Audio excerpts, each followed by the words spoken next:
Imagina, la mañana del 22 de junio de 1941.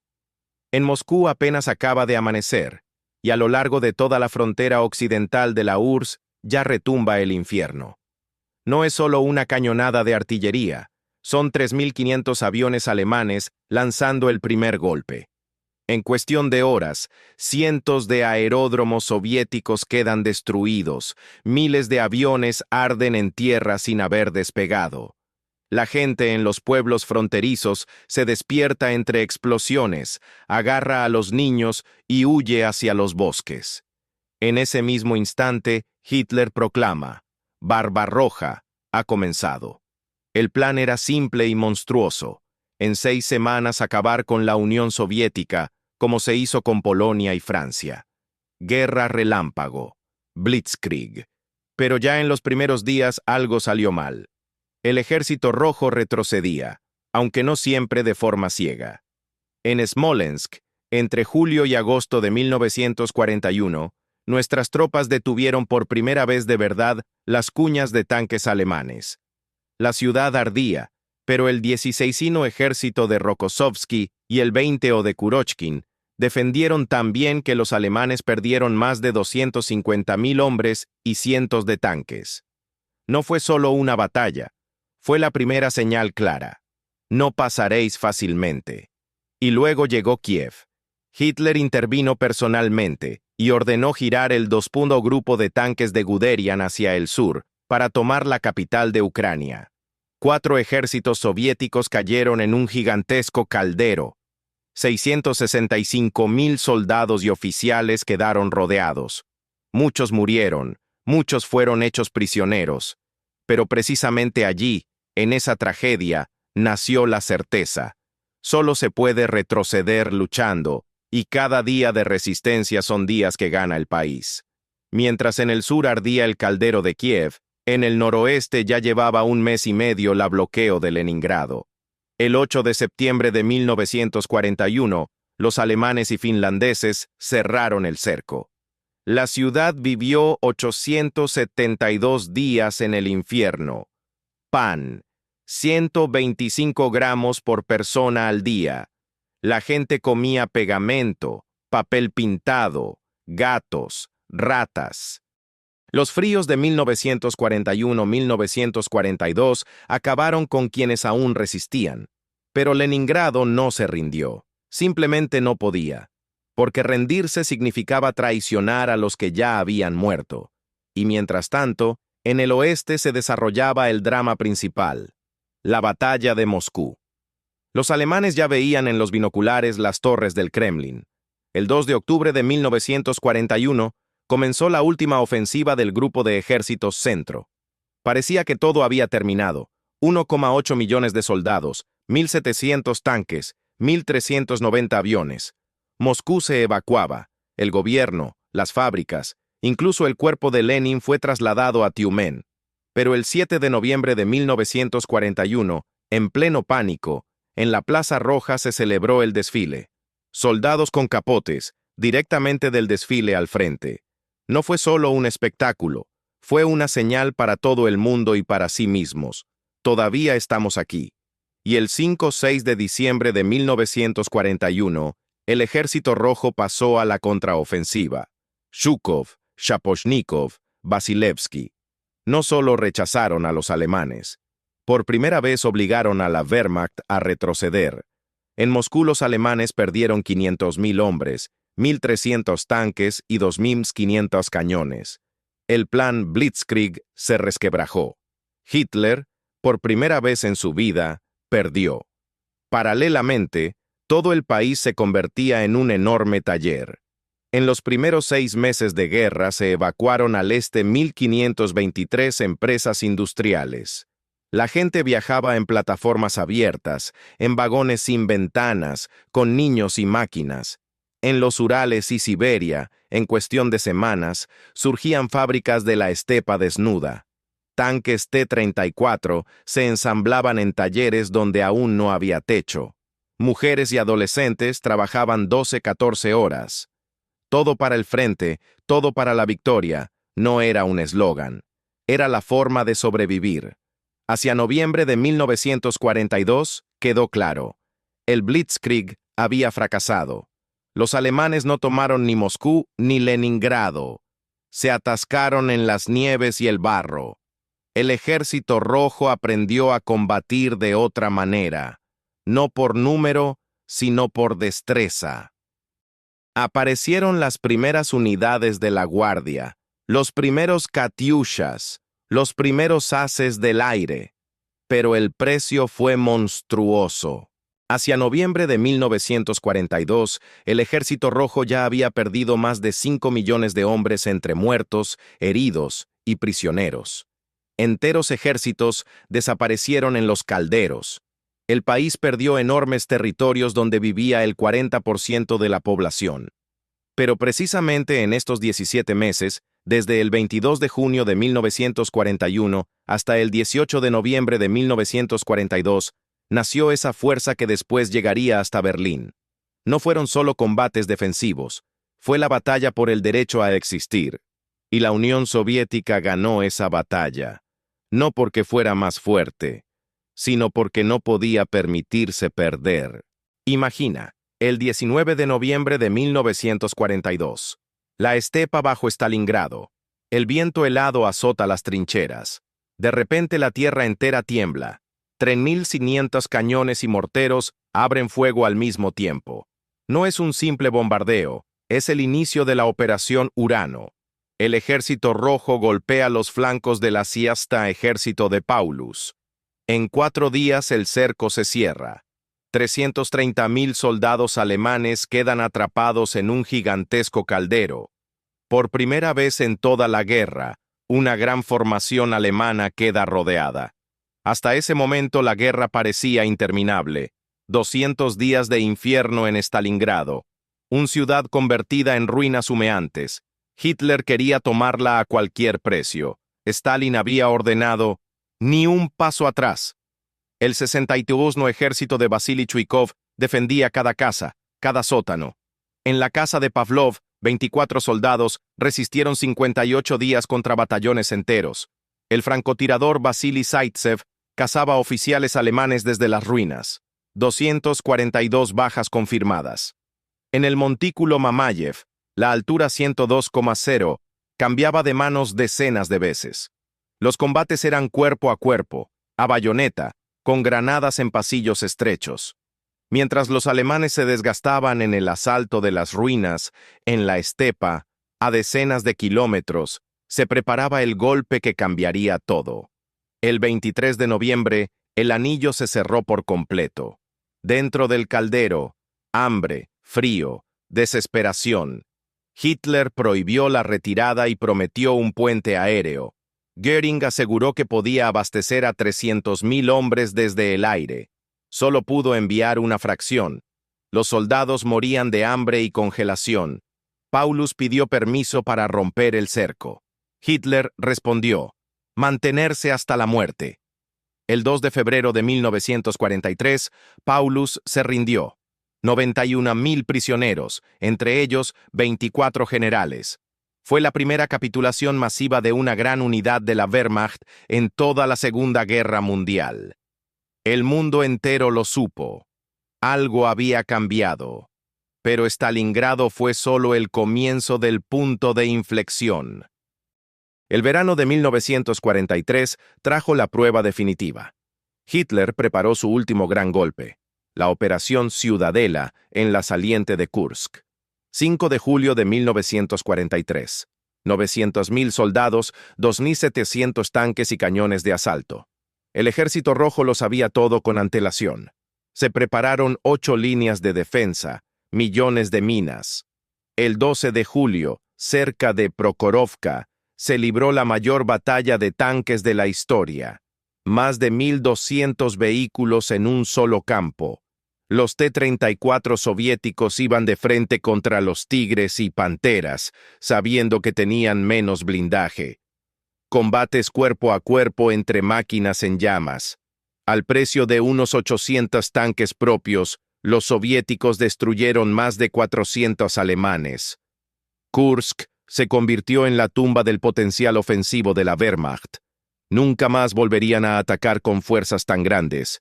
Y entonces vino la avalancha, liberación del Cáucaso Norte, operaciones en el Donbass y la gigantesca batalla por el Dnieper, 239 días, más de 2.500 kilómetros de frente. Las tropas soviéticas cruzaron el río bajo fuego enemigo, en balsas improvisadas, en botes de goma, nadando con armas al hombro. Se crearon 23 cabezas de puente en la orilla derecha. En noviembre de 1943, Kiev fue liberada. El Dnieper, la gran barrera natural, quedó atrás. Hacia diciembre de 1943 quedó claro. La iniciativa estratégica había pasado definitivamente al Ejército Rojo. Los alemanes solo podían defenderse. Los aliados desembarcaron en Sicilia. El mundo comprendió que Alemania estaba perdiendo la guerra. El precio de este punto de inflexión fue terrible. Más de 2 millones de bajas solo en Stalingrado y Kursk.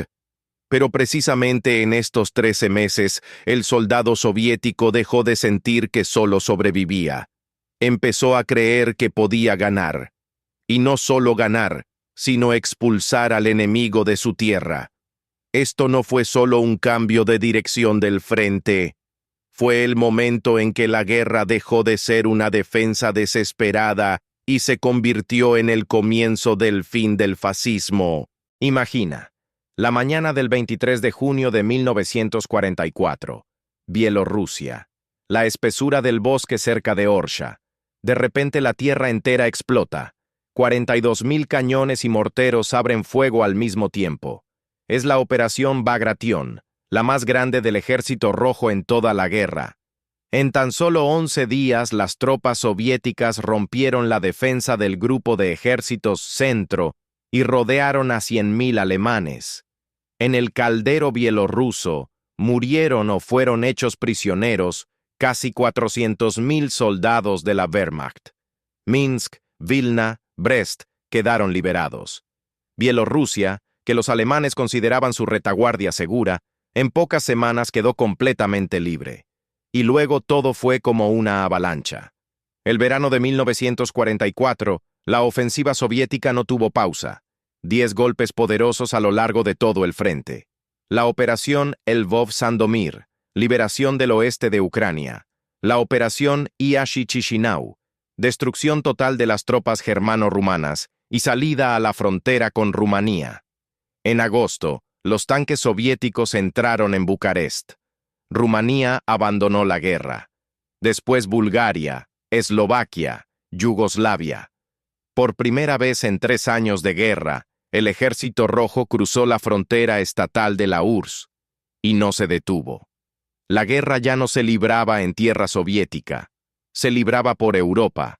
Los soldados veían ciudades y campos extranjeros. Muchos lloraban la primera vez que pisaron suelo polaco. Por fin vamos hacia adelante. Pero Varsovia estaba delante. En agosto de 1944 estalló el levantamiento de Varsovia. Las tropas soviéticas estaban a solo 10-15 kilómetros de la ciudad, pero no pudieron romper inmediatamente. Los alemanes resistían con desesperación. Solo en enero de 1945 Varsovia fue completamente liberada, y después el Vístula, el Oder y por fin Berlín. Abril de 1945, la operación de Berlín, 2,5 millones de soldados soviéticos, 6.250 tanques, 7.500 aviones. Zhukov, Konev, Rokossovsky. El 16 de abril a las 5 de la mañana, 140 reflectores cegaron a los alemanes y comenzó el asalto. Las alturas de Seelow fueron el último gran obstáculo. Se tomaron en 3 días. Después los suburbios de Berlín, combates callejeros, cada casa convertida en fortaleza. El 30 de abril de 1945, los sargentos Mikhail Egorov y Melitón Kantaria izaron la bandera de la victoria sobre el Reichstag. La fotografía dio la vuelta al mundo. Hitler ya estaba muerto.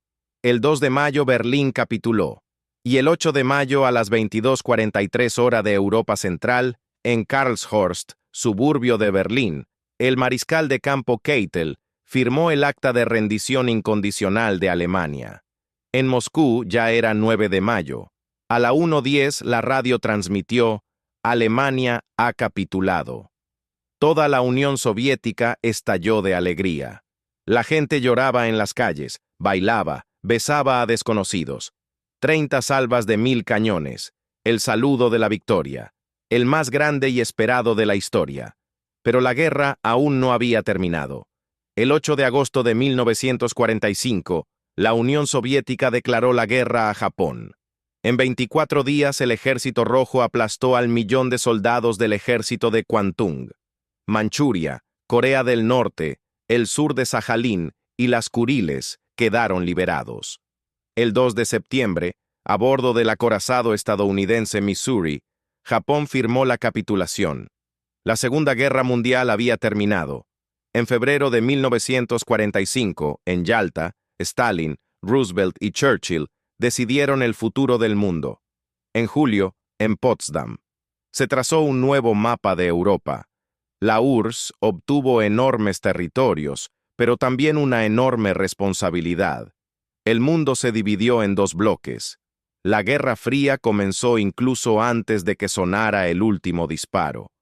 Esto no fue solo el final de la guerra. Fue el momento en que todo el mundo comprendió: la Unión Soviética no solo resistió, ganó, y pagó por ello el precio más alto. Pero precisamente en estos 16 meses, de enero de 1944 a septiembre de 1945, el Ejército Rojo recorrió el camino desde el Dnieper hasta el Elba y desde Vladivostok hasta Pekín, y puso el punto final a la guerra más terrible de la historia de la humanidad. Imagina, mayo de 1945. Un tren se detiene en un andén destrozado. De los vagones bajan soldados con capotes rotos. Uno de ellos, un teniente de 24 años, mira lo que antes era su ciudad natal.